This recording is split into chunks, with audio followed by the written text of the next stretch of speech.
Assalamu alaikum wa rahmatullahi wa barakatuh. Alikuwepo kijana mmoja aliyekuwa akiishi na wazazi wake katika kijiji kinachofahamika kama Malilonge. Familia hiyo ya kijana ilikuwa ni familia ya wafugaji wa ng'ombe. Na kijana huyo, kwa sababu ng'ombe walikuwa wakifugwa kwao, ilimbidi yeye kuwa ndiyo mchungaji wa kuwapeleka malishoni. Siku moja kijana alifunga safari ya kuelekea polini akiwa na ng'ombe wake. Walifika polini kule kwa ajili ya malisho, ghafla ng'ombe mmoja miongoni mwa ng'ombe wao akaanza kukimbia. Anakimbia pasina kuwa na sababu yoyote. Kijana alipoliona tukio hilo, ilibidi na yeye amfukuzie ni wapi anapoelekea. Ng'ombe alikimbia na kijana naye huku yupo nyuma anamfuata ng'ombe huyo. Ghafla ng'ombe alifika katika kijiji ambacho wakiishi wanawake watupu, na wao walikuwa ni wafugaji wa ng'ombe.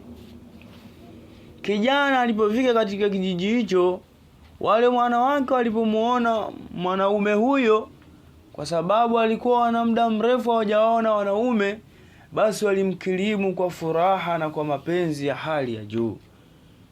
Walimkirimu kwa mahaba na mapenzi ya hali ya juu, ambayo walimpelekea kijana yule kusahau hata kurudi nyumbani kwao alikotoka. Waliishi na huyo kijana, wanawake hao wakaishi naye kwa muda mrefu sana. Kijana akiwa na ng'ombe wake mmoja ambaye ni jike, na wale wanawake wakiwa na ng'ombe wao wengi ambao walikuwemo mchanganyikana madume na majike. Sasa siku na siku wale wanawake wakaingiwa na tamaa ya kumtamani ng'ombe wa yule kijana. Hivyo wakapanga njama na mbinu kwa ajili ya kumwangamiza kijana huyo. Siku moja kijana, wakati ameenda marishoni kuwalisha ng'ombe, huku ng'ombe wake akiwa amebaki nyumbani,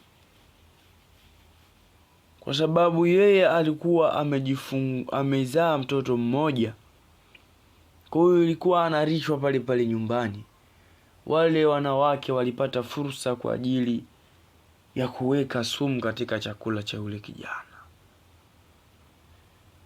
Kijana aliporudi akakabidhiwa chakula ambacho miongoni mwa mboga ilikuwa na sumu ya kumdhuru mwanadamu.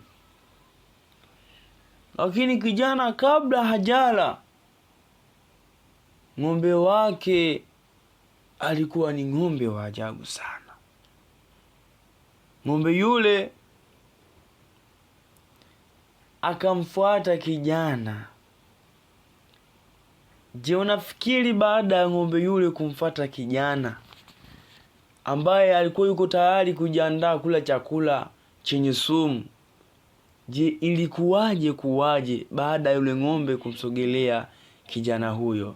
Usikose sehemu ya pili ndugu yangu. Usisahau kusubscribe, kulike na kucomment na kushare kwa watu wengine, ili kuendelea kusikiliza mazuri zaidi inshallah.